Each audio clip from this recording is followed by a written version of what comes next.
Yeah. Oh, well, let's listen in. 1 second, Jake. We got reaction. Yeah, go. Greene is calling for a motion to vacate. Listen, all of us in life get to decide how we handle disappointment. You can be productive or you can be destructive. Ms. Taylor Greene is choosing destructive. We know that this motion is not going to do one thing to make America stronger. It's not going to do one thing to deliver a conservative victory. It's going to sow discord and dissent. And by the way, it's going to fail. She is engaged in a failing act of political theater. What you have here are some of the Main Street members who are the adults.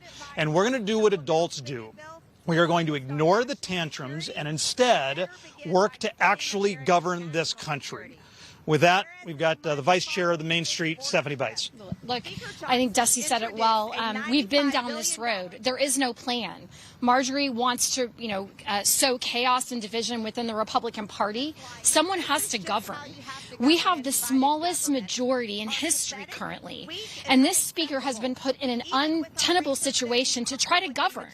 With a one-seat majority in the House, Democrat-controlled Senate, and a Democratic White House.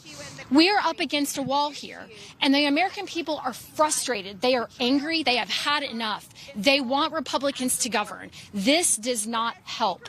It's not effective. It's actually sowing, I think, division within the conference. We've got to get back on track. We understand the frustration with the border. All of us standing here before you realize the border is an issue. We want to solve it too, but holding government hostage is not the way to do that. Mr. Armstrong from North Dakota. Oh, hi. Yeah.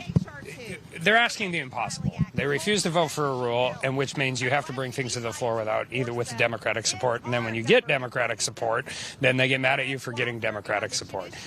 We all wish we could have a larger conservative majority. We wish we had the Senate. We wish we had the presidency. We do not have any of those things. A lot of the same people that are frustrated in dealing with all of this have had the opportunity to do these things and move forward. And the reality of this is this is like the congressional version of a temper tantrum. And we continue to do it. We continue to move forward. And what we're really doing and what they're really allowing to happen is for the Democrats to coalesce on issues that we are divided on. Ukraine's a perfect example. I disagreed with the speaker on the Ukraine vote, but the reason we aren't allowed to bring amendments to that is because we have people in our party that sank the rule, 55 of them, which gets us to a point where we have to be where we're at. And I probably have the longest personal relationship of Mike Johnson of anybody here. I served with him when I got here in Congress in 2018.